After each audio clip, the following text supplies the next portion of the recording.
Back in 2009, coming off the franchise's sixth Super Bowl, the Pittsburgh Steelers added a speedy wide receiver with the 20th pick of the third round. Now, 15 years later, the Steelers have gone 7 years without a playoff win under Mike Tomlin, and without a franchise quarterback in place, drafted another wideout in that same spot, the 20th pick of the third round. Then, Mike Wallace joined Hines Ward and Santonio Holmes as one of Ben Roethlisberger's favorite targets. And now in 2024, Roman Wilson will look to emerge as a reliable option for Russell Wilson or Justin Fields. But who is the better draft prospect? And how has the wide receiver position changed in the 15 years since Wallace came out of Ole Miss? Beyond being drafted in the same spot to the same organization, though 15 years apart, Wilson and Wallace have a lot in common. Wallace, who checked in at 6 foot and 199 pounds, ran a 4.33 at the combine, while the 5'11", 185-pound Wilson ran a bit slower at 4.39. Both were Senior Bowl stars who showcased more than just speed down in Mobile. Yet both needed more route running refinement coming into the NFL. Wallace spent his first 4 seasons in Pittsburgh before leaving for Miami in free agency. In total, he played 10 seasons in the NFL and went for over 1,000 yards 3 times, twice in Pittsburgh in 2010 and 2011. That's a high bar to clear for Roman Wilson, but given his pedigree coming out of Michigan and the bevy of opportunities waiting for him in an offense with big question marks behind George Pickens as the top wide receiver, it's not inconceivable. Now, comparing their speed. An elite speed threat, Wallace got off to a fast start in the NFL, catching 39 of his 72 targets as a rookie for 756 yards and 6 touchdowns.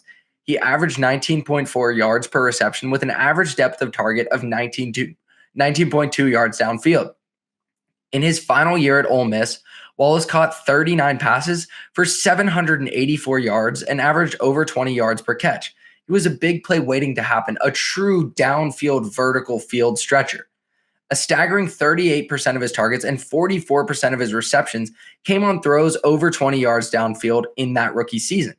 His percentage of deep targets gradually dropped over his time in Pittsburgh as he became a more reliable short and intermediate routes. But notably, even in 2011, when he saw 122 targets, only 21 of those came between the numbers, over 10 yards downfield. In the intermediate middle, from 10 to 19 yards and between the numbers in 2011, Wallace caught just 4 of 10 passes and produced a passer rating of 21.3.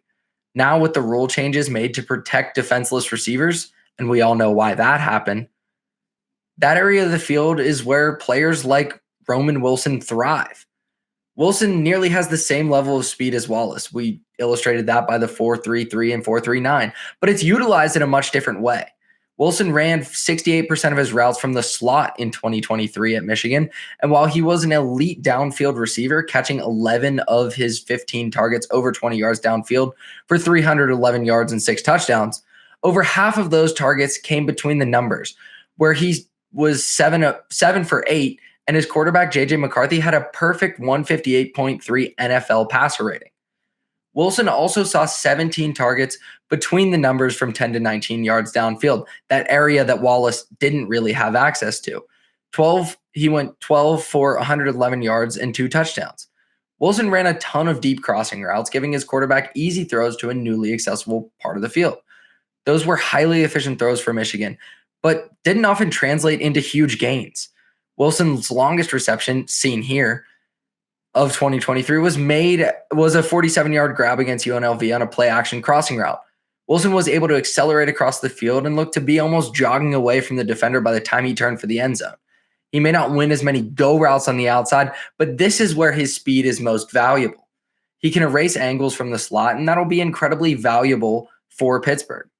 In terms of true speed, Wallace was one of the NFL's best true burners. He established himself at Ole Miss in Pittsburgh as a deep threat first and foremost, so he gets the edge in the first category. Not only is it a different level of speed, but also a different utilization of it. Wilson doesn't have the size to just go win those go routes on the outside, and his best ability for creating big plays over the middle of the field is one that, frankly, wasn't accessible to Wallace because the rules allowed safeties to take his head off. The edge goes to Wallace in that first category, and that takes us to route running. Now, speed is only really useful if it can help you get separation in your route running, and that's an area where Wallace needed, and Wilson needs quite a bit of refinement. Last season at Michigan, when he wasn't running routes out of the slot, Wilson often got a running start, with Sharon Moore, his offensive coordinator, using motion to allow Wilson a free release off the line of scrimmage. Then, once out in the pattern, Wilson can decelerate well, a crucial skill, but he most often uses it to sit down in the soft spots of zone coverage, not to shake a man-to-man corner. He isn't the most technically sound route runner, but he has a knack for getting open, even in unorthodox ways. It's far from textbook route running, but the goal is to get open, and Wilson is savvy enough to get open more often than not. While he put up great numbers at Michigan, playing both outside and in the slot, there is a concern that at the next level, he'll be a full-time slot receiver, which hurts his value as a wide receiver too for the Steelers next season. Wilson impressed with his route running at the Senior Bowl, but if he can't play outside in Arthur Smith's offense that thrives on 12 personnel and often doesn't have a slot receiver on the field, he won't have much of a chance of matching Wallace's rookie production of 756 yards, even with an extra game on the schedule. While Wallace wasn't much of a refined route runner coming out of Ole Miss, his straight line speed allowed him to stick as an outside receiver without a question of moving him into the slot.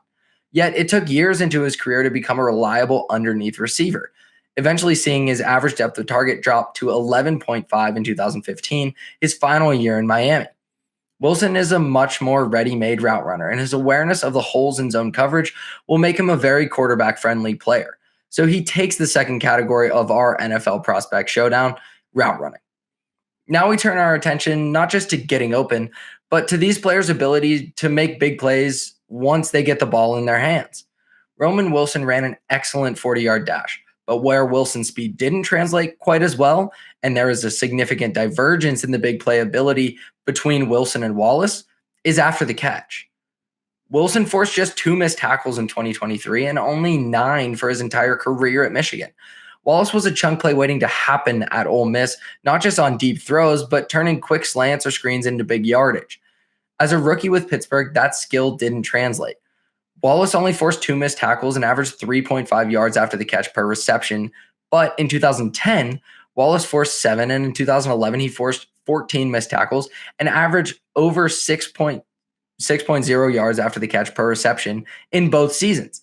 In 2011, Wallace was 4th among all receivers in the NFL who saw at least 50 targets with his 6.7 yards after the catch per reception. Even late into his career with the Ravens, he was still able to turn a quick slant into a 95-yard touchdown, as Steelers fans well know. That's a level of production with the ball in his hands that Wilson will likely never access, something that limits his big play upside significantly. Wilson can nearly run with Wallace in a straight 40-yard dash, but making defenders miss isn't his specialty. That's why for speed, the edge went to Wallace, and the same goes for yak ability. Wilson isn't one to turn a short pass into a big play, and without much wiggle with the ball in his hands, he won't be dominant as a yards after the catch receiver. That's why he's drawn so many comparisons to Tyler Lockett, who late in his career has given up entirely on the idea of running with the ball in his hands and risking taking a hit. However, on deeper routes, Wilson has shown the ability to run away from defenders with impressive acceleration. If Arthur Smith designs ways for Russell Wilson or Justin Fields to hit Wilson in stride on deep crossers or dig routes, he has the speed to gobble up space between him and the nearest defender, just not the quickness to make that defender miss consistently enough.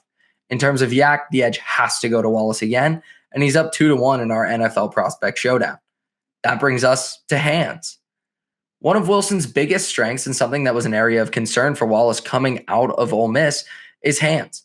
Wilson is reliable over the middle of the field, not just because he routinely finds ways to get open, but also because he can hang onto the football through traffic. Wilson has the body control to adjust if the ball isn't perfectly thrown to him, and for an undersized player to thrive in the slot, he wins contested catch situations more than you'd expect. For his career at Michigan, Wilson won 9 of his 17 contested catch opportunities per PFF and had just 1 recorded drop in 2023. Wallace had issues with drops coming out of Ole Miss, and in his first season in Pittsburgh, he only hauled in 54% of his targets. Eventually, Wallace matured into this player capable of making absurd grabs on the sideline and in the end zone, some of the highlights that we've shown you throughout this. But that wasn't the book on him coming out of Ole Miss, so Wilson has to get the edge here, and that brings us to even at 2 apiece. Our final category of this NFL prospect showdown is physicality. And that's a huge key in Arthur Smith's offense, where Roman Wilson will be playing as a rookie in the NFL. That was the case at Michigan, too. A physical run first team under Jim Harbaugh. And Roman Wilson, a player so dedicated to the sport that he used to fly from one Hawaiian island to another every morning in high school just to play football. He's obviously a willing blocker. In 2023, the Steelers had serious questions about the wide receivers' willingness to get involved in the run game. We saw that with George Pickens and Deontay Johnson. That will never be a question with Wilson. Plus, his physicality translates into the passing game. He takes big hits over the middle of the field, and with his compact frame, he'll be able to hold onto the ball against hard-hitting safeties, ones that, unlike Ryan Clark on Willis McGahee, can't take his head off like they could when Mike Wallace was running routes over the middle of the field. Because of Michigan's run-first style, Wilson was underutilized in the college game.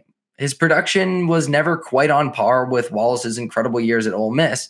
The value he provided as a blocker and a true number one wide receiver on a national championship team without a reliable number two was greater than Wallace provided as a field stretcher for Ole Miss. That's why physicality goes to Wilson as well. An interesting thing has happened to the wide receiver position. With the devaluation of running backs in the NFL and the proliferation of 7-on-7 camps across the country, the talent pool of wide receivers has vastly increased, and the developmental arc for these players has sped up. In 2023, 13 rookies produced over 500 yards receiving, and only 4 were first-round picks. However, with nearly every team playing more 11 personnel in the league, the exponentially expanding supply of receivers still can't meet the exorbitant demand. In 2009, Mike Wallace was the 11th receiver taken, while Wilson, at the same pick, 84th overall, was the 14th. That's 15 years later. The next year after Wallace, in 2010, the Steelers drafted Emmanuel Sanders 82nd overall, and he was the 9th receiver drafted. The position is getting better and more important than at any other time in the history of football. So while Wallace was the 11th receiver taken compared to the 14th, the 2009 wide receiver class doesn't remotely compare to the talent in 2024 with players like Marvin Harrison Jr., Malik Neighbors, and Rome Odunze all being selected in the top 10. Wilson has a great opportunity to be the number 2 wide receiver for the Steelers this year. That is, if his training camp injury doesn't derail his progress at all. And while Mike Wallace's speed was a more bankable skill than Wilson's savvy and great hands, the combination of Wilson's abilities with his elite athleticism is incredibly valuable for the Steelers. If Wallace came out in 2024, he would almost have certainly been selected higher than the 3rd round. And if the middle of the field was more wide open to him, Wallace could have been even more dominant. Yet, NFL teams may have undervalued Wilson as simply a slot receiver. The Steelers, to select him with an offensive coordinator who loves to play with just 2 wide receivers on the field, they believe he can stick on the outside enough, and I do too. That's why in this prospect showdown, the newbie Roman Wilson narrowly comes out on top.